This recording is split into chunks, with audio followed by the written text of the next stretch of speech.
Somebody there? Hello, hello, gentlemen. Hello, I'm here. Hey, How there's are my you? man. Hey, Corey, how you doing? Fantastic. Steven! My brother, Hey, how are you, my man? I am doing very well. I'm super happy. I'm super happy to connect with you guys. I got all my technology working. It's gets a little glitchy sometimes. Sure. All right. We're having some problems with the spectrum, and where we are in the hills in Bel Air, it's not there. The fiber optics hasn't gotten to the top of the hill yet, and I'm not sure if it'll ever get there, but it's all right. I called them up and had them sorted out for us, so they gave us another scenario, and it seems to be working. So we're cool. And I'm not even at home right now, so I'm at a resort in Palm Springs doing the show. So we got everything cracking and popping. Well, we just got back from the river out at Senator's Wash, 112. So I don't know what the temps out there in Palm Springs are, but It's like 105. yeah, I was like 112. We had the generator going on the RV and it couldn't keep up. I mean, it slowly warmed up inside, even with the air conditioning running. Wow, that's hot. That's hot. Yeah, we're gonna chat about that on our show and stuff. But You need a bigger unit, maybe? I don't have my picture-in-picture going on. Is there a reason for that? You have to turn on your video. Click the turn on video at the bottom of your screen, Okay, and it should turn you on. I can see you. Okay. Yeah, there you go. Oh, there we go. Now we can see you. Well, you can see it. You can see how much sun I got. Yo, wow, you're like a lobster. So, Lobster. how you man. doing, my man Corey? How you doing? Good, good. I'm happy about football. You see, I got my hat on. I see it. I think this is what I've always wanted for New England. I have to admit, I've been wanting Cam Newton for a long time. You have not. You know who you wanted? You wanted 2011 Cam Newton, not 2020 Cam Newton. I think with Mr. Newton with a chip on his shoulder, he's got something to prove. He's only 31 years old. He's not that far removed from an MVP. And I think he's a far better candidate than Kaepernick. And people were saying about, oh, they should sign Kaepernick. No. And Newton, his shoulder is fine. I think you're going to see something really good. I wanted Kaepernick. That's who I wanted. Kaepernick? Yes. Well, you know what? If I was New England, sign him as a backup. Bring him in as a backup. But I as a starter, he hasn't played in 3 years. I think with Cam and Cam's issues, and you bring in Kaepernick and Kaepernick's issues, and you got to remember, Kaepernick had a legitimate shot at getting in before Lamar Jackson got into Baltimore. He had a legitimate shot at being the starting quarterback there until Kaepernick's girlfriend began tweeting comments about the owner of the Ravens being a slave owner and racist. And the guy said, I don't need this. I don't need this. I don't forget about it. No deal. Yeah. And the funny thing is she was right about what she said, but timing, in comedy it's like timing. There's like, there's disrespectful things you can say and offensive things that you can say, but if you say them at the right time, you get away with the murder. And they can laugh along with you. You say it at the wrong time, you're getting fucking stabbed in the parking lot after the show. But see, I'm gonna tell you, as far as Newton goes, there was some scuttlebutt 3 months ago that New England had talked to him, and then it just died down. And ever since then, I've been kind of just watching and waiting. And I think Belichick has been in contact with Newton all this time, and then all of a sudden he signed him. But you don't think Newton's a better choice over Kaepernick with his wheels and his Yes. That shoulder, he's got the arm. That shoulder is in so much trouble. He's got the Seriously. arm. He's got the legs. Like if he gets outside the pocket and he gets he gets downfield, so it's over. No one can catch him. But Newton is tougher to get down, and Newton has a cannon of an arm. Not anymore. Well, how do you know that? You're saying that. Well, because nobody else even considered Newton. Newton is done. I have no idea, unless the Patriots are just looking at it like it's a throwaway season, and this guy might put, some interest into the team. I don't see. I mean, Kaepernick. I mean, he couldn't throw an envelope. So Stephen, you're not aware of this, but Jack owes me several dinners because in 2014, he told me the Patriots would never win another Super Bowl. He told me that Brady was done. We bet on all of this, that Brady was done. He told me that Gronkowski in 2015 was done. So, I mean, you saying that about Newton, I mean, right. Well, I'm not saying Newton's done. I think he's a valid quarterback, and I think he's a good choice. But given a choice of Kaepernick over him, I'm not discounting him as a solid starting quarterback back in even win a Super Bowl. That's not what I'm saying. But like, if I had a choice, and just take all the issues aside, just in quarterback facility, quarterback faculties, I like Kaepernick. But I'm curious, and this makes for a good debate. Tell me why you think Kaepernick is better, because I haven't seen it on the field, and I'm like you. I'm pushing all that other stuff aside, just talking about what's on the field. Newton is a former MVP. Here's what I think. I think because he's been sidelined and he still has the facility, he still has the faculties to be top of his game. The fact that he's been sidelined politically for so long, to have a second chance to get on the field with a solid team, a team that has tools, a team that has an organization, a team that has a winning record, a work ethic, a Tom Brady residual of players who get it. And I think Kaepernick's, ambition, with everything that he's gone through and his willingness to get back and show that the fact that you passed on me on the last 3 seasons, he's going to work, especially under or with, the whole Tom Brady machine. Just the fact that you are with, a Tom Brady organization, those organizational skills, those work ethics are going to rub off. And then what you bring to the table is that ultra willingness to show what you can do. He could wheel out there in a wheelchair and probably get up out and have a 450-yard game. We'll see. Well, here's the thing. I don't think I.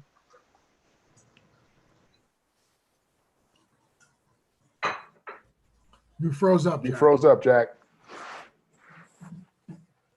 Hello. Check 1 2 1 2. Mike. We lost him. His computer does that, or his phone does that on a regular basis. But to continue on about Kaepernick, so his last season, he threw for just about 2,400 yards, and his QBR was 49.2. So he ranked 29th in the league. So he wasn't even impressive his last season. Yeah, but he didn't have the tools around him that you have at the Patriots. That makes a big difference. Nobody really thought Brady was drafted in the 6th round or something. Yes. And he wasn't, when he did Columbine, all of his numbers was jacked. He wasn't fast. He could throw. He was accurate, but everybody else was just as accurate. It wasn't like he was, you've got a 16-foot radius to hit any receiver. So, you got to be within 16 feet of the center. Mm-hmm. So accuracy is not really a big deal, but it's the, you put a Tom Brady with an average Columbine result with a,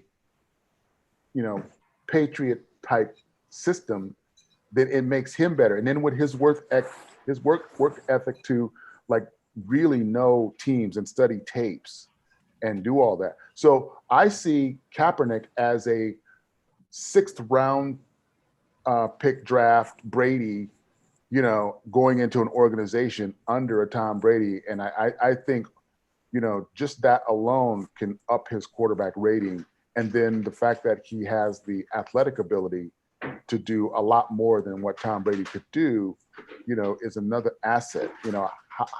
How far he gets down the rabbit hole with that, I would like to see. I get your point, Corey, and it's a very valid point. And your point is about maybe getting a Cam Newton on the field to get the Patriots maybe another ring. But I see it, Kaepernick is a completely different entertainment value that still could possibly get you the ring.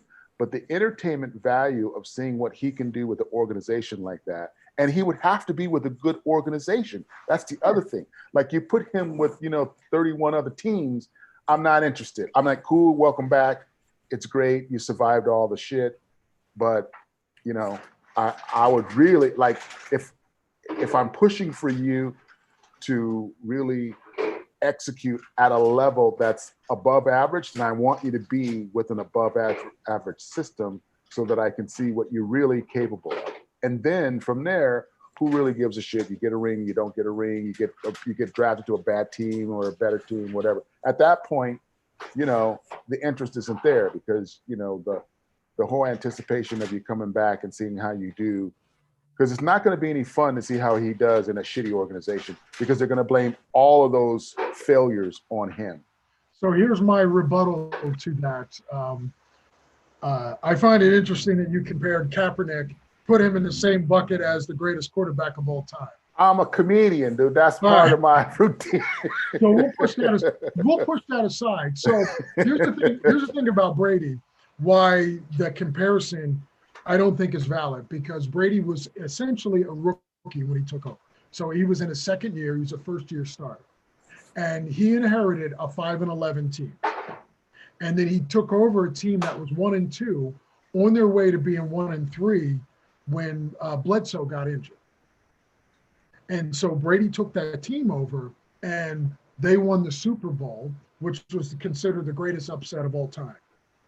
So, I mean, Brady elevated that team. Yeah, that's true. I mean, that is absolutely right. Beat Oakland, and Oakland was really good on that time. He only played half the game against the Steelers, but went into the Steelers and beat them. And then, of course, went on to beat the Rams. See, with Kaepernick, accuracy was the thing with him. He was never an accurate quarterback. He was gifted athletically, but not incredibly accurate, which is kind of the same problem that Newton has. Newton has a cannon arm, but not extremely accurate. But I think, I think Newton's a better quarterback. I do. Yeah, well, I'm not taking anything away from Newton. He is an excellent quarterback. And to be honest with you, quarterback rating, I would rate him higher. But being like a comedian, entertainer / producer director that's looking to insert some drama and conflict into the story to create ratings for watching it. I'm going with Kaepernick because of that would be a very interesting thing to see. It's like it's like a great coming back for that one last shot. It's like Mike Tyson coming back, for that one. Like, he's not the best boxer in the world, and he's not like, the guy, and he's not the first pick, but shit, who in the world would not want to see that? Well, I get your point, and I think your point is definitely valid. And I think, the Patriots, they're a draw no matter what. And they're going to be a draw with Kaepernick. But I think if you take Jacksonville, he could fit there instead of Gardner Minshew. I'm sure that Kaepernick is better than Minshew. I say Cleveland. Kaepernick, I think, would be good there to play with Odell Beckham. I mean, that would be something special. I mean, I think teams like that, like if I'm Jacksonville, I would be all over Kaepernick. Oh yeah, yeah, for sure. You know, I mean, they don't draw fans anyway. You know, and my old team, I mean, my not my team, but the former San Diego Chargers. I mean, Kaepernick would be just fine there. I mean, they're going to start a rookie, right? Because they drafted A-Bear. So, I mean, that's certainly another team. Well, Cam would be exciting to see in New England because he's totally going to be compared to like I don't envy any quarterback to slide into Brady's shoes because you are instantly going to be compared, you know, right off the bat. So yes, if you're not having the season of your life first season in after Brady to at least have a respectable handoff of the baton, it's almost like the kiss of death. Well, look what Aaron Rodgers went through in Green Bay. He follows Brett Favre, and he really didn't have a bad start, and people just hated him. Well, that's part of my point. I mean, like, damn. Well, here's what I like. Here's a couple of things that I like about it.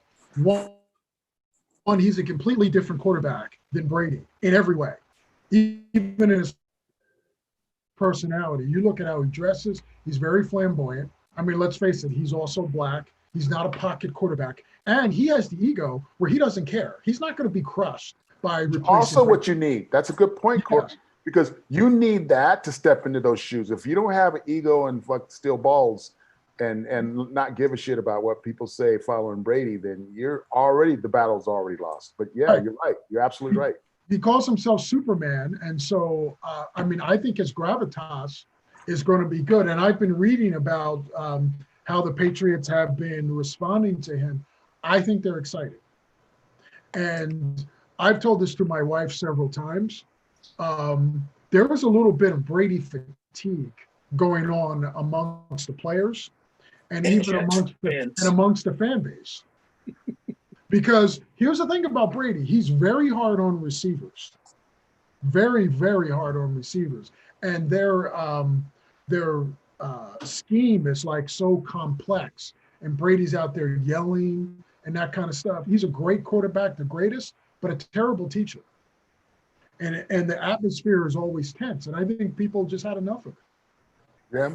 Are you comparing him to Ted Williams, trying to teach batting practice? Yeah, I mean, I think Brady's he would be a terrible coach. Ted Williams was an awful coach, and he just kept screaming, he's throwing the ball. All you have to do is hit it. Yeah, and Brady has been known to scream at people and say it's not that hard, you know, do this, do that, line up right and everything. You know, I mean, and the other thing is I'm going to throw at you guys, and I've been saying this for years, even though I love the Patriots and love Brady. Look at the receivers who excel under him, that really excel. Can you name the receivers that excel? Welker. What's that? Welker, Woodhead. Yes. Randy Moss. Randy Moss didn't do very well with the Raiders.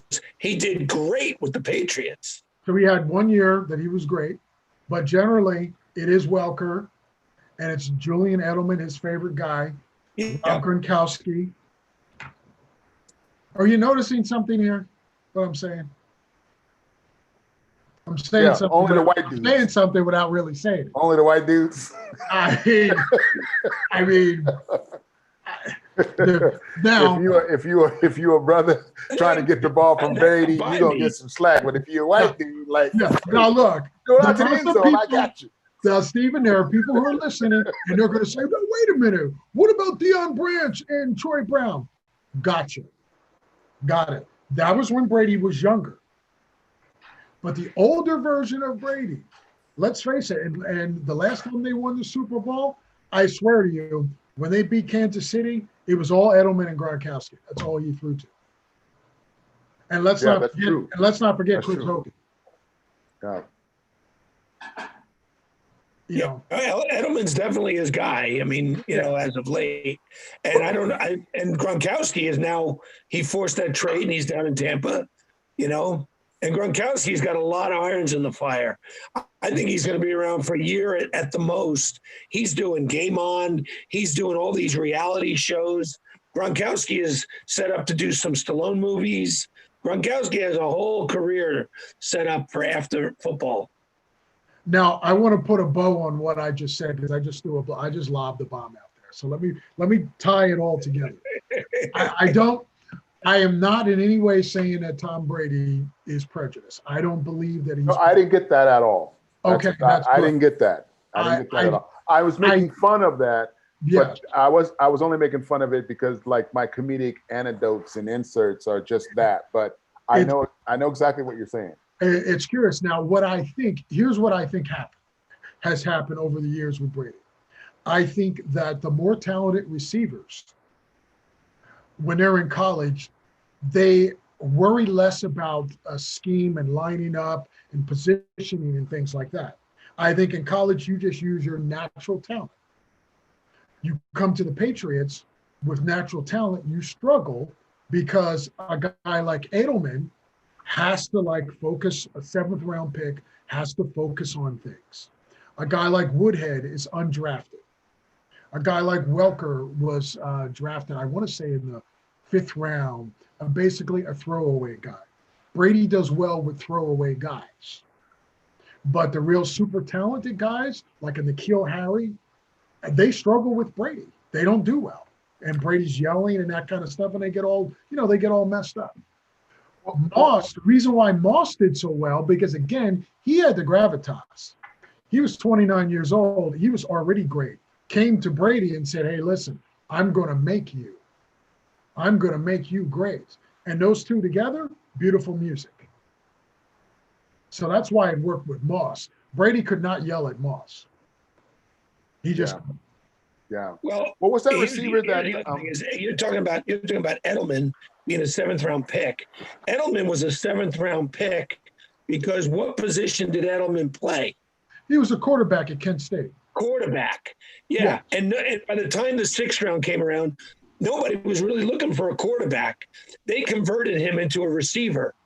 Right. And God bless him. They did a great job because he turns out to be a Super Bowl winner and MVP. But he was a quarterback, and nobody was looking for a quarterback at that point in the draft. But don't you think Brady was influential in making Edelman a receiver being a quarterback because he knows the discipline of what quarterbacks want in running, having receivers that can run disciplined routes? Because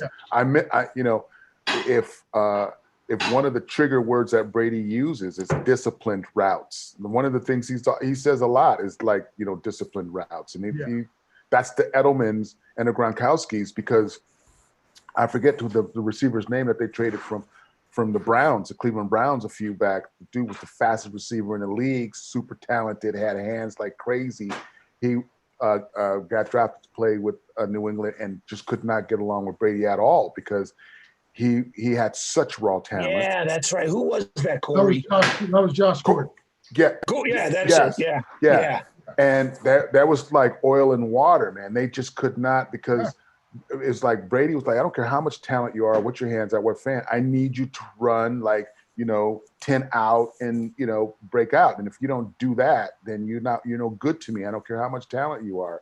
Whereas other quarterbacks like Dan Marino would be like, look, you make your move, do your thing. I'm gonna work with you wherever you are. I'll get it to you. Right.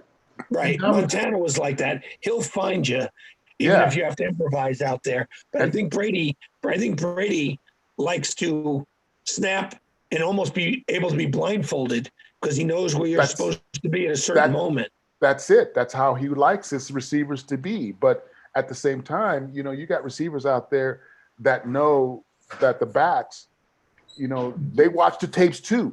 Brady isn't the only one spending hours and hours in watching the tapes. Backs are watching Brady and reading receivers, and they're watching tapes as well. So if a receiver can see that the back is on his back, is in his jock and has to make a juke or a move or try to break free, then you're going to miss that. Yeah, and you have to play to the talent of who you have. Like in N'Keal Harry, who they drafted in the first round, is 6'4.5" and has about a 42-inch vertical. And so Arizona State, he was a jump ball kind of guy, a track guy, a jump ball kind of guy. Brady never threw to him because he wasn't like this disciplined route runner. So wasn't he more kind of like a street ball guy? What did you say? Wasn't he more like a street ball? Like you're talking about N'Keal Harry? Yeah. Well, in college, that's the way he was used in college. Right. But, Brady doesn't like that. That's why you notice most of his receivers were small. Quick twitch receivers, cut 10 yards, get the ball. Cut 10 yards here, get the ball. Well, his other big receiver came from Arizona as well, Gronkowski. Yeah. Right. So, maybe that's the problem. Just stay away from drafting out of Arizona for New England. although I am happy to see Brady gone. I'm happy to see Brady gone. I'm happy that Gronkowski's not going to be hanging around. I'm happy that you guys are going to be watching the playoffs instead of playing in them. I'm enjoying this year. I am now. What are you shaking your head? I am now with Newton. I think he changes everything. I do. What do you think? You think you'll be eliminated by week 10? No, I think the division is theirs once again. Oh, do you want to bet a dinner on that? You're hearing this, Stephen. I heard it. He about to lose another dinner. I'm laying it down. See, and for the listeners, I've been a Patriots fan back when Irving Fryer was their first round draft pick. So I've been a Patriots fan forever, even when they lost to the Bears. Back in the days of Stanley Morgan, I've been a Pats fan. Were you a Pats fan when Rob Witherspoon was there? No. No, I was a little bit too young for that. Okay. So I came on the scene with Kenneth Sims, Steve Grogan, and those guys. Early 80s for me. Right on. And suffered through all of that. The Rod Rust years, Dick McPherson, Pete Carroll, all of that. So. Well, it'll be exciting to see how this all plays out. I'm excited. I'm anxious to see like what goes down. I tell you what I'm really excited about is the Raiders in Las Vegas. Mm-hmm. And I'm excited about the Rams and the Chargers playing in the new stadium that's out here. Have you guys had a chance to look at any of the schematics of the new stadium that's going up? I've only looked at the schematics for Las Vegas, but I haven't looked at LA yet. I'm trying to get a penalty game press pass for Rams and Chargers so I can be in the mix to cover, like, not necessarily games as much as the players and, things that are happening around their personal lives. Because I don't have the team and, the bandwidth and their source to play the stats game and do, the sports side of it. But I am very interested in like special interest stories on the players side. And I think that would be fun for the fans to watch and listen to because, I'm my fanatical sports jacket I hung up a while ago, being a comedian, filmmaker, podcast engineer. I don't have the bandwidth like I did when I was younger. Corey, I had stats on teams and players on 3 sports all year round. You could ask me anything, anytime, and I could be like, but I've just thrown it all away and, to kind of focus on what I'm doing now.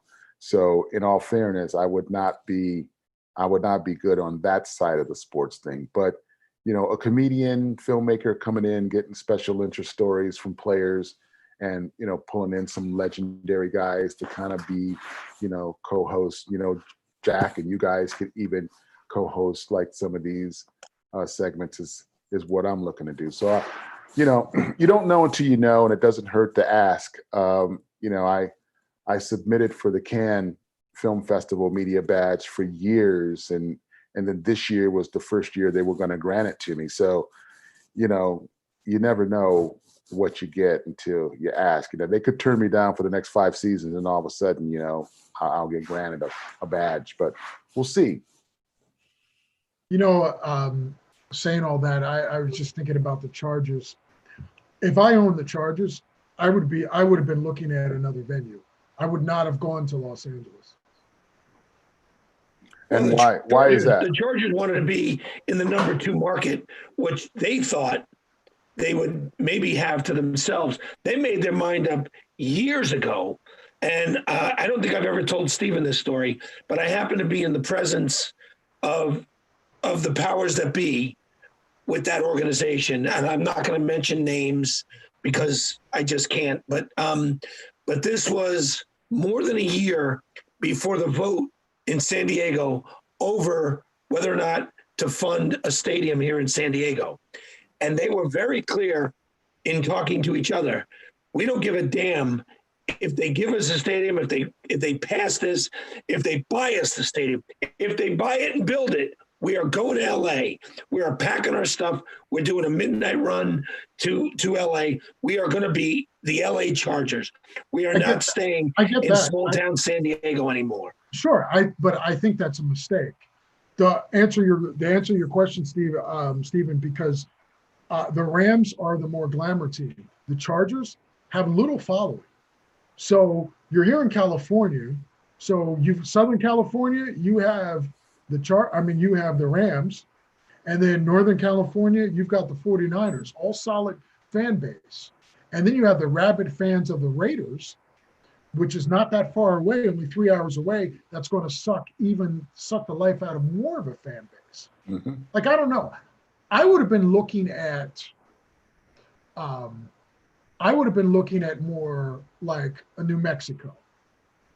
And the reason why I say that is because I spent 10 years in Portland, and I saw, being a basketball fan also, and I saw how rabid, even to this day, how rabid the Blazer fans are. I mean, when they are in the playoffs, everywhere you'll see bumper stickers, things on the buildings that say Rip City and all the stuff that they do. I mean, I would have gone there and started a new tradition. Let me tell you what is that market even big enough? Is that a big enough? You mean like you're talking about Portland? No, New Mexico. I think it is. It's a good enough. No. The problem with New Mexico is, first of all, you're not going to be high profile because you're going to be on Pacific Coast time, first of all. So you're going to be on the West Coast. You're going to be the last thing acknowledged in New York, which is the number 1 market. So that's the first thing. As long as that's going to happen, you might as well be in LA. You might as well be with a large population. You're not going to be in New Mexico where people don't really associate the NFL. So you have to develop a fan base there. Right. So you develop and you spend time, but we say that. And I also lived in Las Vegas. And there was a time where people said, oh, sports will never work in Las Vegas. Never work. Now you've got 3 teams. People said hockey wouldn't work in Arizona. Rabid fans over there in Phoenix. Hey, I'm shocked that hockey is working in Vegas. I mean, everywhere you go, you see Vegas Knights bumper stickers and shirts. And I'm shocked that in a town like Vegas, where it's known for its heat, that hockey is ruling. But I will say this, and I'll go on the record as saying that I think gambling, prostitution, drugs, drinking, crime, Raiders, just a bad recipe. So what you're saying is, in order to be a Raider fan, you got to have a two-felon. You have to have a two-felon minimum to be a Raider fan. Well, let's just You can't even buy shit in the souvenir store unless you pull out your fucking. Let's be glad the Raiders aren't going there with Lyle Alzado and John Matusak. That would have been a nightmare. They got a police officer with like the patrol computer, and they pull up your. You're gonna have to do like they do in Philly and have a prison and downstairs. Yes. But I'll tell you, if you build a quality stadium, it will happen. I mean, again, I cite the Blazers. Quality, if you've ever seen. Wait a second. Are you saying if you build it, what's the rest of that? They'll come. They will come. If you have a good product and a good marketing, and you make those tickets cheap, like they did in Portland, and I went to 1,000 games in Portland, playoff games and everything. You do that, show those games and not do all that blackout nonsense, you will have that fan base. You will build it.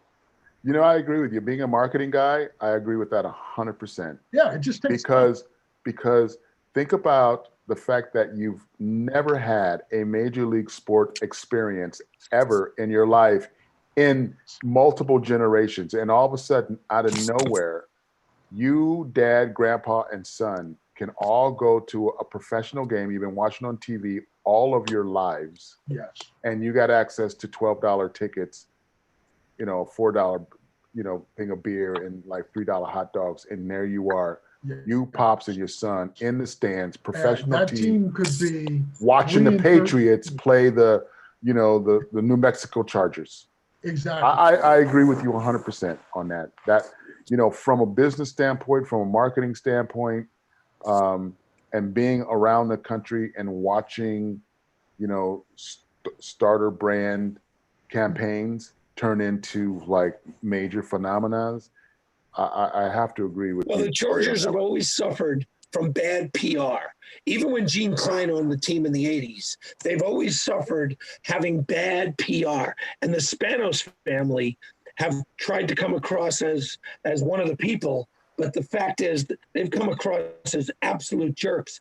The son, Dean Spanos, who's running the show now, came on a radio show here in San Diego, and he was still campaigning to try to get the stadium.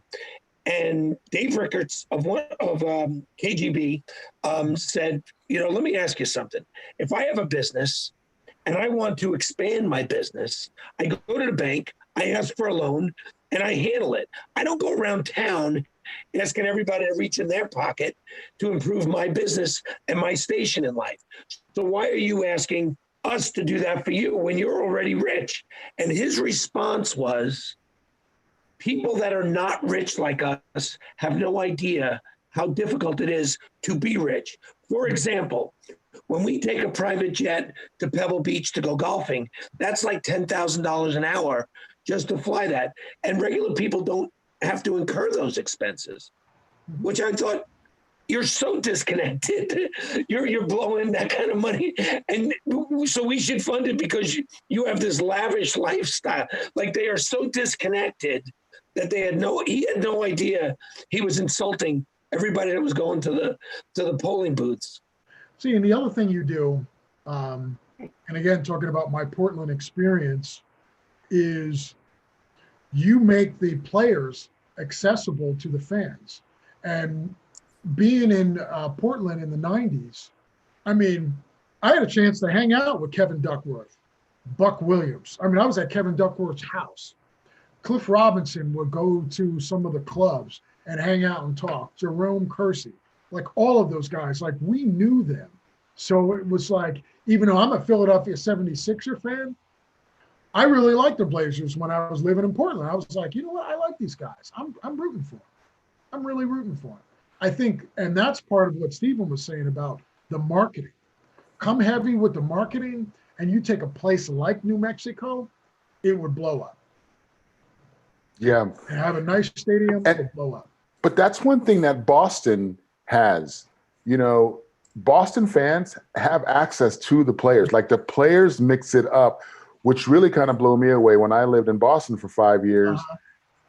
I'm literally a year in, and I'm hanging out with Roger Clemens. I'm hanging out with Derek Lowe. I'm hanging out with Larry Bird. Dennis Brown, I had his number in my cell phone. I would call Dennis Johnson. Dennis Johnson, I would call him and be like, hey, I'm down at the tent. Are you coming down? He's like, yeah, I'll be right down. Dennis Johnson hooked me up with autographed basketballs from Kevin McHale, Larry Bird, Dennis Johnson, Kevin McHale. I said him already, because I was doing these comedy benefits, and I had like these raffle items, and sports items were the biggest, go-to raffle items, and pulled in the biggest money for the charities and the organizations. And the fact that I had a direct connect, not to the Celtics, but to a player. Sure. That could get me balls from other players. Mm-hmm. And I didn't even talk to anybody in the front office. To me, was like, this was cool. And it wasn't just me as a comic. Comedians have high profiles, and we have our headshots in the entertainment page of the Boston Globe. And yes, that helps, people at the sports front offices take your call. But I knew a lot of people who were like lawyers and garbage truck drivers and teachers that had access to players and was hanging. And it wasn't like they were fun. It's weird. Boston's are fanatical fans. Is that normal? Is that normal in Boston? Yeah.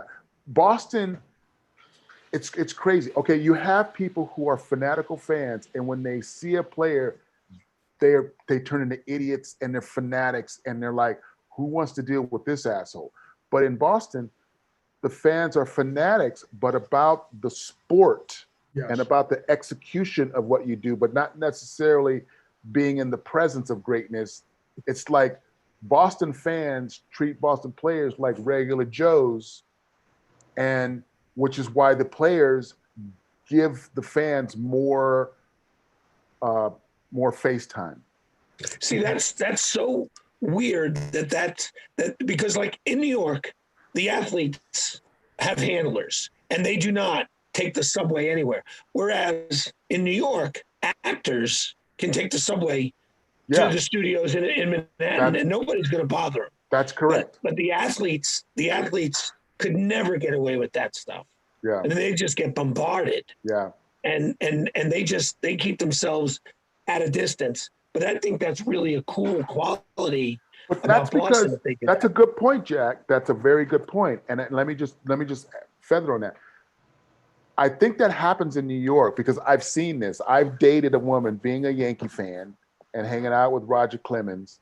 I've dated a woman who was a Mets fan, and her brother and father, it's like they didn't like me because I was a Yankee fan. You could pick 20 things not to like me. That was the one that was the highest on the food chain. You know what I mean? So, God, the dude, he's funny, he's fucking cool, but he's a Yankees fan. Of all the dudes in New York, you gotta hook up, you gotta like be, really? Yankees? So, in New York, for a sports fanatic or fan of the Mets who sees a Yankee player on the subway, then yes, that's not safe. That's not good. You're a Yankee player trapped on a train underground, and the next stop is 8 minutes. That's the longest 8 minutes of your life, right? If you got Met fans on there. So, an actor, there isn't an opposite actor fanatical fan base that doesn't like that actor. It's not like it's the Al Pacinos against the Robert De Niro's, and then all of a sudden Robert De Niro's on a train, and then all the Al Pacino fans see him, and they'd be like, "Fuck you!" And right. So New York, I know Al Pacino when he films in New York takes the subway to set.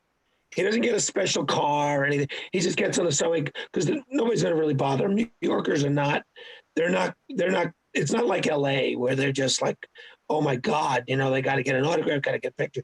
That's not what's happening. But when it comes to like Jim Leyritz, when he got with the Yankees, he was only able to take the subway for a couple of weeks. And once it was established that he was on the team, he could not. He had to be driven after that because he could not just get in the subway anymore and just go to the games with the fans. Well, I was at the signing when Mike Piazza got signed, at the Mets, and just him showing up to get signed at the Yankees fans was just giving him a hard time. And it was craziness. I was like, well, we looked at him like a traitor. Well, I'll tell you what, like I explained this to my nephews. When you go to school in New York, they give you, you could root for any team you want. You could root for the Yankees or the Mets. But you didn't have the option to go root for the Dodgers or you're not rooting for like the Rangers or anything. You got it. That was your choice. Wow. And the teachers would pick around the classroom to get an idea of how many Yankee fans are, how many Mets fans are. And there was Tom Seaver and the Miracle Mets at the time. And Stephen, I'm surprised. Stephen, I'm surprised that you didn't. You haven't caught any flack for hanging out with the Celtics, right? Because I'm assuming you're a Laker fan. Yeah, I did. But you know what? Being a comedian gives you a license to surf outside the normal perimeters of things. And I actually did some comedy materials about how fanatical fans are, being Boston. And because here's the thing, like you all know the historical rival between Boston and New York. Yeah. So we've heard of it. Yeah. Yeah. So when I'm in Boston, I'm doing my comedy and I moved to New York, I was still a Boston fan. I had all my Boston shit and all my Boston hats and Roger Clemens hadn't gotten traded to New York yet. So he was still in Boston and I was in New York. So when he got traded to New York, I still was like a Boston fan. I still, but I was a New York fan because that was my new home. So I was basically a sports schizophrenic because I was, I liked LA. I liked Chicago, the Cubs, because I was like from Chicago. I spent all that time in Boston. I'm now in New York. So, those shirts where they have like the split teams? Yeah. Like my shirt would have been fucking 5 fucking splits because I was like a schizophrenic fan. And I got into some very heated arguments about fan loyalty and about team loyalty because of that. And I'm like, you know what? I'm like an American first and a lover of the sport first, and then the team is going to be based on what my personal association with that city or that team is. And there's going to be an evolution of my fan base, and it's like I'll never ever forget the passion I had for the Cubs when I was like a big Cub fan in Chicago, going, doing my comedy clubs in Chicago. I was born in Chicago. I like, that was the first major baseball field I went to, 12 years old. I'm looking at the Ivy Wall thinking, at 12, I'm thinking I can hit one out because it was the optical illusion of going into Wrigley Field as a 12-year-old, little leaguer is like, wow, I could hit one out of here. Like it just looked closer. So, am I ever going to forget that? Am I ever going to act like, I was, not influenced by the whole club, the Cub things? No. Am I going to act like being a comedian in Boston and hanging with Roger Clemens and Lowe and, all these guys wasn't the most amazing sports experience in my entire life? No, that's in there. Meeting Rob Witherspoon from the Patriots and going on tour with him, he signing autographs, me doing comedy, and then having him pull me into the Patriots organization and getting me tickets and hanging out on the field. Like there are experience and moments that embed my fanaticism for teams that I'll never ever forget. So if I want to be a fan of that team for my own personal reasons, whether they win or lose, or whether they have an all-star or not, to me, it's kind of irrelevant. That's why my big level of influence of what teams I love and don't love is the market that I live in and how I can leverage that. Well, it's funny you say that because before they started doing interleague play, the only time you got to see American League and National League were in the World Series. That's true. And that was the coolest shit, Jack. Whether it could the inner city play. Right. How cool was that? It was, I'm loving it. But in 84, I still hadn't found myself a National League team, and I live in a town that only has a National League team. So I thought I should attach myself to a National League team as well. I got to find a team I could be in love with, because American League is my Yankees.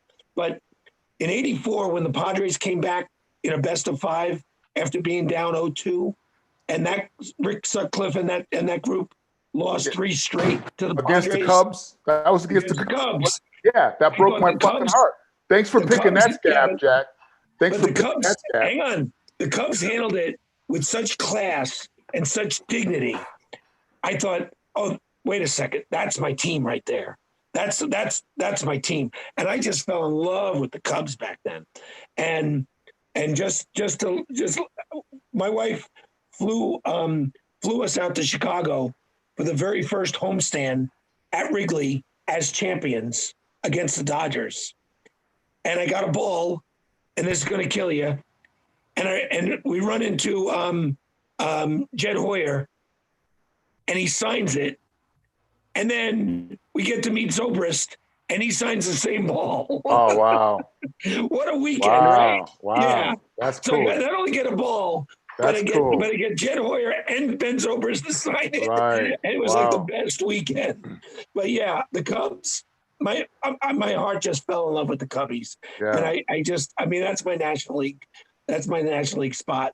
And listening to the two of you, which I agree, everything that you're saying, my takeaway from all of this is you get more enjoyment out of sports, I think, if you just have the team that you love, but embrace others and enjoy watching others. Like there were Patriot fans, right? When I say how much I miss Peyton Manning, I miss the rivalry between Brady and Manning. Those games were special, and I enjoy that very much. Growing up a 76er fan, I miss the Celtic rivalry with Doc playing Larry Bird and being out on the court with other people and talking junk about, the Sixers are better, the Celtics are better. And the same thing with the Lakers, because people forget the Sixers played the Lakers 3 times in the 80s. Yes. For the, for the championship. And then they were meeting the Celtics like every year in order to get there to play and ultimately like lose to the Lakers. So I miss all of that. I miss watching the competition and the greatness of games. And that's where, even if my team is not in it, I can sit and enjoy it. Like my all-time favorite basketball series is 1984, the Lakers versus the Celtics. I've never seen anything like that. That was cool. Yeah, two teams going at it, just greatness. They fought each other. I mean, the Celtics, for some reason, the air conditioning didn't work. Yeah. I mean, it was all kinds of stuff. Yeah, Mikhail on the verge of exhaustion. I mean, it had all kinds of drama. ML Carr, clotheslining. I think it was Worthy, and turned the series around. Yeah. I mean, it went right down to Game 7 and went right down to the final minute. Yeah. So I mean, that kind of stuff I miss. And I think as a sports fan, so many people are so rabid and they lose out because they're like, I'm not going to watch it. Like people that say, I'm not going to watch the Patriots. I'm sick of the Patriots. Can't watch them anymore. I can't watch this team. I'm like, no, like enjoy it and watch the greatness because you won't see it again. I think Arians is going to get a lot out of Brady. And I think Arians is going to be the benefactor of a lot of what Brady learned from Belichick. And, without getting into too much detail, all the greatness goes back to when Belichick worked for the Jets. I mean, that's where it started. Yeah. Yeah. I'll give you that. Yeah. Thank you. Yep. I mean, and it flourished from there. If the Jets had just given Belichick the keys to the castle, all of the greatness that happened to the Patriots would have been ours. Yeah, that's true. That's true. And instead they wanted him to play second fiddle to Parcells for another year or so. And Bob Kraft came in and said, "We'll give you the keys to the castle." Yeah. Here's the thing. Here's the thing. It's chicken and egg. Now, as a Patriots fan, I can tell you, when Belichick first came, though, he inherited a lot of Bill Parcells players. And what is not recognized is that Bill Parcells is the one who built I think, the foundation that Belichick went and really built on. Because prior to that, the Patriots were a laughingstock, and people would laugh at me when I'd say I was a Patriots fan, back when they would wear the red jerseys. Mm-hmm. Like, people laughed at me all the time, and I just stuck with them. And it broke my heart when Parcells left. Well, I mean, if you think about it, you're probably right about Parcells establishing that foundation. But it's the same thing that I often talk to, like my brother Richie, about Buck Showalter. Buck Showalter builds a great Yankee team, and Joe Torre comes along and replaces Buck Showalter, and he wins like 4 World Series in 5 years. Yes.